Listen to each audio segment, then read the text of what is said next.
Hi, I'm Greg Patent, and welcome to my kitchen. Today I'll be making 3 terrific, quick and easy pastries with the food processor, including this savory fontina quiche with roasted red peppers, a free-form rustic fresh fruit tart, and a peach kuchen that you make with a sour cream pastry that you simply press into the pan. The pastry for the fontina quiche is very easy and quick, and the advantage of it is that you do not have to chill it before rolling it out, and you do not have to pre-bake it before filling it. You begin with the metal blade in place, put 1 cup of flour in the work bowl, and add 2 tablespoons of untoasted wheat germ, which acts kind of as a waterproofing and also gives you good nutrition and a nutty taste. Then add 1 stick of butter that's very cold, refrigerator temperature, but take it straight from the refrigerator. And I use unsalted butter in all of my baking because of the very consistent results that I get. And then to cut the butter into the pastry, start pulsing.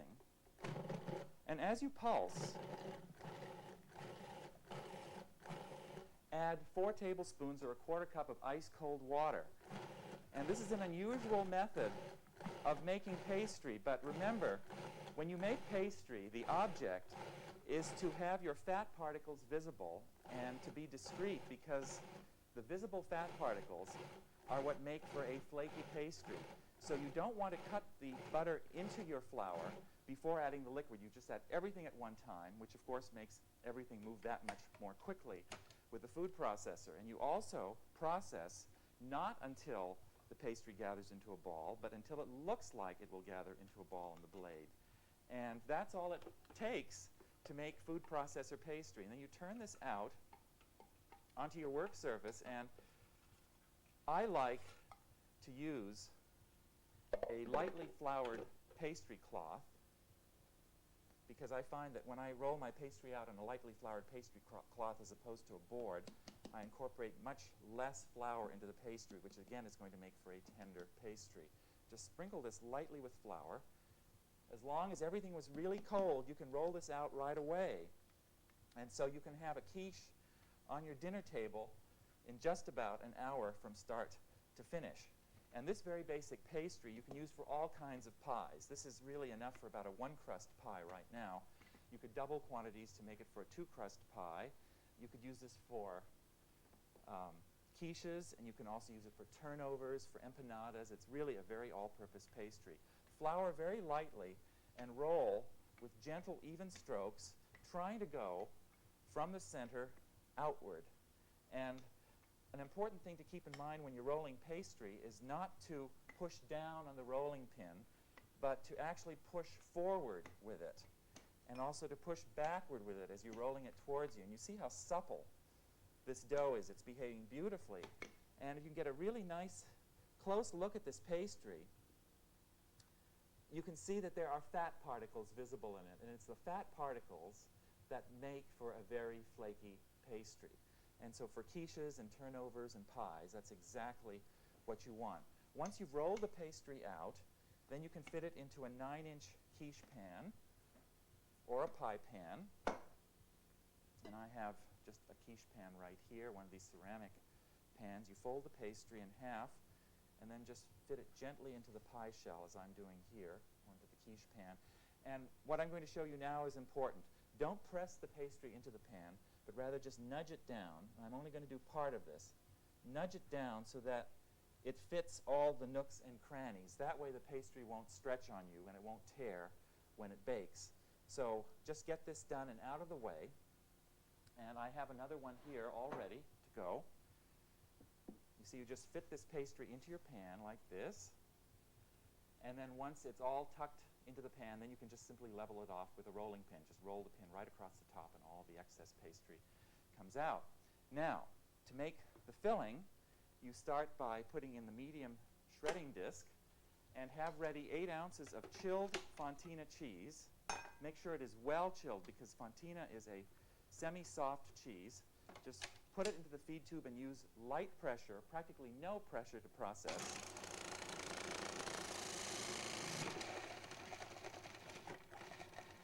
And if there's a little stubborn piece of cheese on top, you can always eat that later at your leisure. And put all of this fontina cheese right into your pastry shell. You see, it looks like it's going to fill the shell, but of course it won't. It'll melt down and cook and give this quiche just a wonderful, wonderful flavor. Put the metal blade back in place. Add 4 large eggs to the work bowl. And for seasoning, we're going to use some fresh nutmeg, equivalent of about 1/8 of a teaspoon of freshly grated nutmeg, and also a grinding of white pepper, about 1/8 of a teaspoon of freshly ground white pepper. And then we'll start the motor and pour a 1/2 cup of cream, whipping cream, and a 1/2 cup of milk through the feed tube. And then just let this process for a few seconds until the cream is all mixed together with the egg. And you do not want to overprocess this mixture because this is a custard. And if you overprocess the custard, then you will get a tough quiche. Then secure the blade in place from below with a finger.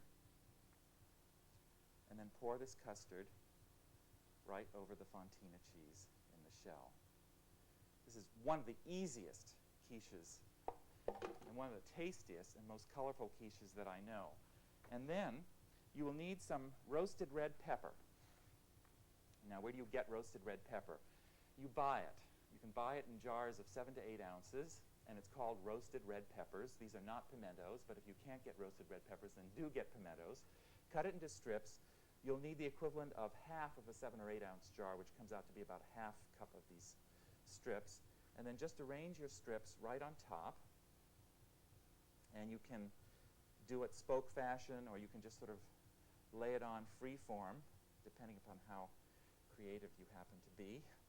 And then it's almost ready to go in the oven. And to bake this quiche, what you want to do is to get a baking sheet onto the center rack of your oven shelf and preheat it to 375 degrees. And then we're going to bake this quiche directly on that preheated sheet. And I find that since this pastry shell has no pre-baking, that by putting the quiche directly on a hot baking sheet, this gets that bottom part of the crust set very quickly so it will not turn soggy on you.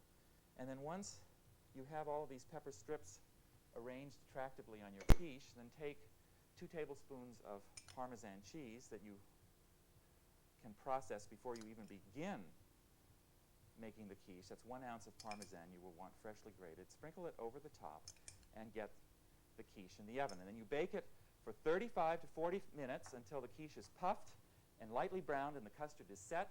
Let it sit for 10 minutes and then serve it. And this will make 4 main course or 8 appetizer servings.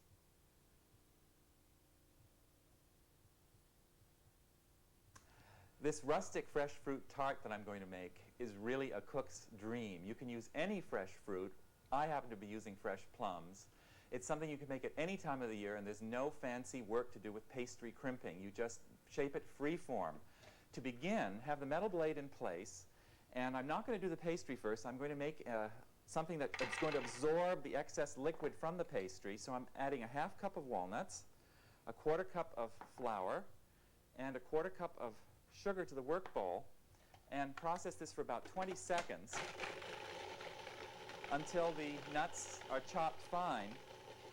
And when you're working with juicy fruit such as plums or peaches, you want to be sure that you add an absorber of extra liquid so that the pastry will stay crispy and not become soggy. And this is the purpose of this nut flour mixture. And if you find that the nuts aren't chopping evenly, then just pulse a few times and then let the motor run for a few more seconds. And then turn the mixture out of the work bowl. And then I'll just set this aside for use later. And then to make the pastry, put 2 cups of flour, 1 teaspoon of sugar, and a 1/2 teaspoon of salt in the work bowl. Add 1 stick of cold unsalted butter that you've cut into 6 pieces. It's very important that the butter be cold, and I like to use unsalted butter not only because it tastes better, but because it has a lower moisture content than regular butter. And in pastry making, I find that this low moisture content is extremely important. Then, to make sure that the pastry is flaky, start the motor and then add your liquid. In this case, 1 egg yolk and a 1/3 cup of ice water. And pulse rapidly as you add this liquid, and you'll want to be pulsing probably close to 20 times. And what happens is that as the liquid gets incorporated with the flour, the butter gets cut into smaller and smaller in pieces, so that by the time the liquid is almost incorporated, just as it is here, you don't want to process until it gathers into a ball. The butter should be just the right size so that you will have a flaky pastry. And then you want to turn this out. Remove the metal blade first, and then turn this pastry out onto your work surface. In this case, I have a piece of wax paper. You just shape this pastry into a disc. An oval is probably the best shape. Just work it very gently with your hands. And then wrap it up and let it rest in the refrigerator for a good hour or two. You can make this actually 2 or 3 days ahead, or you can even freeze it. And then when you're ready to actually make the tart, you roll your pastry out on a lightly floured surface, and I really like to use a pastry cloth lightly dusted with flour because that gives me a very flaky pastry with less chance of it becoming tough. And then if you look at this pastry closely, again, you can see when you roll it out, you see the distinct fat particles, these sort of yellowish blotches here, and that tells you that you're going to have a very flaky pastry. You roll this out until it's about 18 by 14, sort of an oval shape, and then you transfer this to a pan. The easiest thing to do, I think, is to fold the pastry over in half, as I'm doing here, and then you ease it into a large jelly roll pan, or any kind of baking sheet that has sides. And you want to be sure that there are no torn edges. And there's no fancy work to do with this pastry. This recipe, by the way, is a Jacques Pepin recipe, and it comes from the pleasures of cooking. And it's one of the best fruit tarts that I know. It's simple, it's direct, and it's also delicious. And you can make this ahead of time and reheat it. Spread this nut mixture over the bottom of this pastry shell to about, an inch and a half or so to the edges of the pastry, just as I'm doing here. You don't have to be too thorough about it. And then take 1.5 to 2 pounds of plums. In this case, I'm using the Italian prunes. Cut them in half and arrange them concentrically all the way around so that they cover this nut layer. And you want to do this not terribly quickly, but just get them attractively arranged, cut side down. If you're going to use peaches, I would still use this nut mixture. If you were using apples, I wouldn't bother with this nut mixture because apples are not nearly as juicy as plums or peaches are. So use whatever fruit is in season. You can also use canned fruits. If you use canned fruits, then I certainly would recommend that you use this nut mixture. So just keep putting the fruit in the pastry shell. When all of the plums are in the shell, then you simply fold the edge of this pastry right over, just as I'm doing here. I don't know if anything could be easier.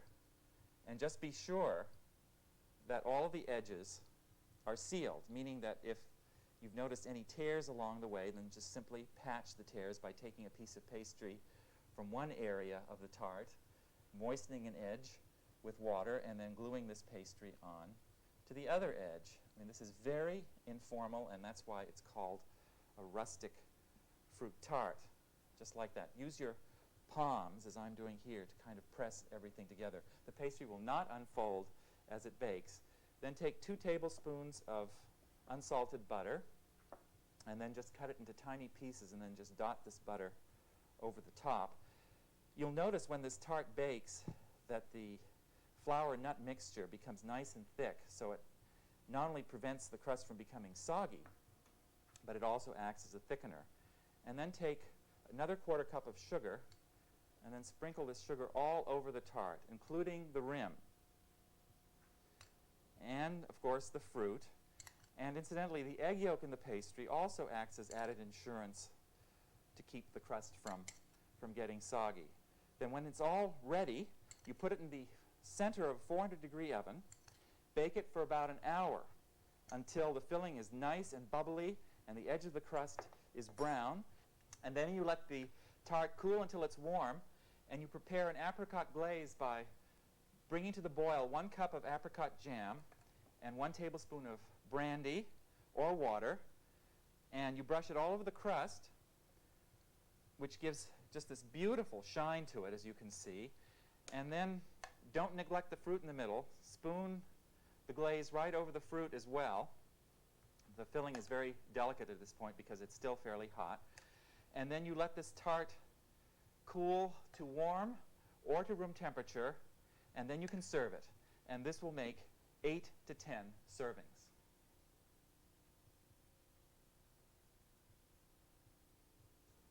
This peach kuchen that I'm about to make has an unusually delicate flavor and texture, and it has a very tender butter crust.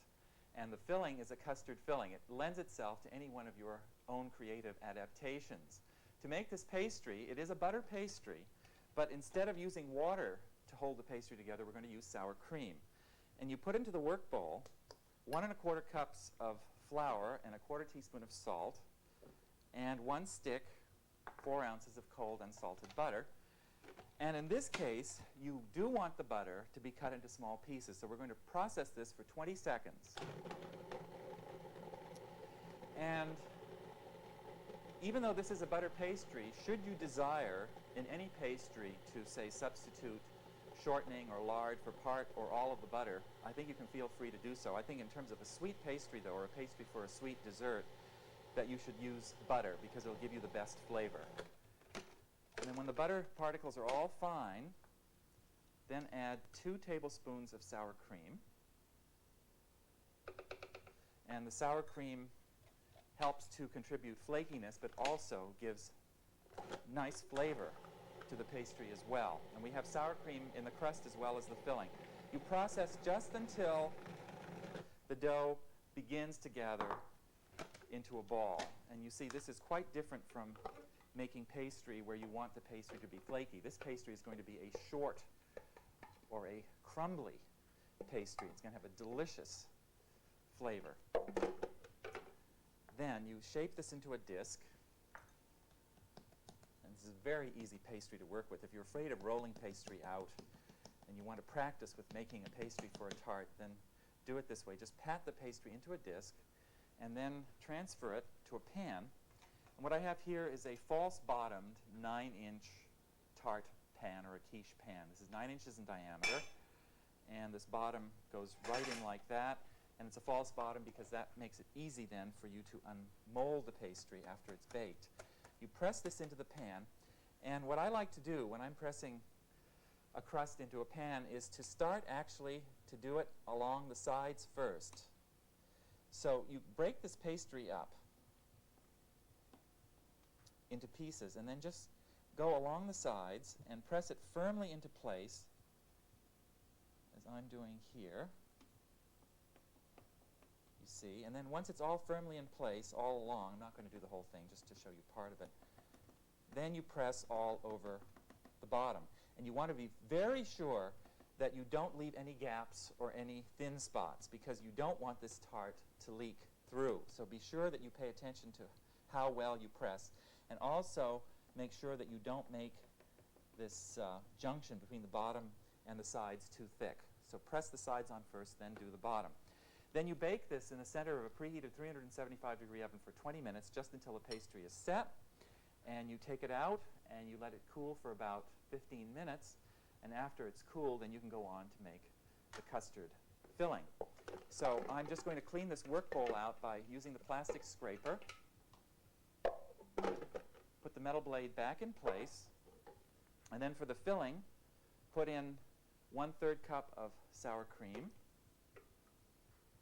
Now, should you want to use yogurt, feel free to use yogurt, but I really think the sour cream adds a greater depth of flavor. 3 egg yolks, 1/4 cup of flour, plus 1/4 teaspoon of salt, and 1 cup of sugar. And we'll process this for 5 seconds, just to start everything mixing together. And then we'll scrape the work bowl and then process for another 10 seconds. Now, there's no vanilla in this recipe. I have made it with vanilla. I like it a lot. You can add, say, a teaspoon of vanilla, or if you want, you can also add, say, a tablespoon or so of rum. So we'll process this just for a few seconds longer to mix everything together well. And then secure the blade in place from below.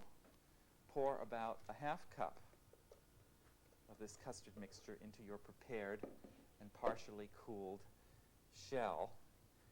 And this is going to help us hold the peaches in place. And what you need for this is 1.5 pounds of fresh peaches. And you peel them by dropping them into boiling water for about 40 seconds. And then you plunge them into cold water until they feel cold to the touch. And then you take the peel off. And then you cut them into slices. Now, if you want to use canned peaches, as I said, you can use canned peaches. You want to use apples. You can use virtually any fruit. Pears work well. And then you take your peach slices, and you can actually prepare these slices ahead of time by treating them with a little bit of vitamin C or fruit fresh. And then you arrange these attractively in the pastry shell. And then the custard, you see, acts kind of like a glue. When you've put all the peaches that are going to fit into the pastry shell, then what you need to do is scrape the rest of the custard out and pour it over. And as I said, you would need a 9-inch false-bottomed pan for this, but if you have a 10-inch pan, that'll work fine. You want to be sure not to overfill this, because this filling does puff up a little bit in the oven. And so you put in just enough filling to kind of come to the top of the shell. If you have a little bit left over, I wouldn't worry about it. You really should use a shell that is about, say 1.5 inches deep. And then you place this into a 350-degree oven, right in the center. And you bake it for 40 to 50 minutes, just until the top is a light brown color and the custard is set. After the kuchen is baked, let it cool until you can handle the pan. And then let me show you how to unmold it. You lift it up, and you set the kuchen down over an overturned bowl or cake pan.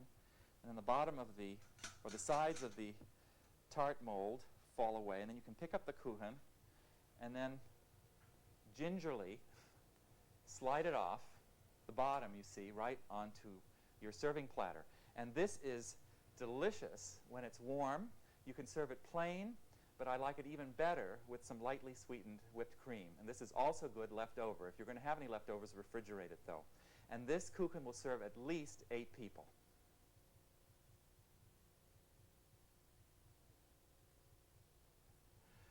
So that's how you work with pastry with a food processor, the fast, easy, quick, no-hassle way.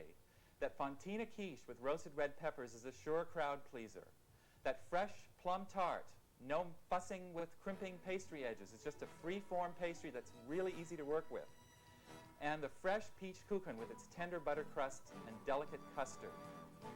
This is Greg Patton wishing you happy cooking and delicious eating.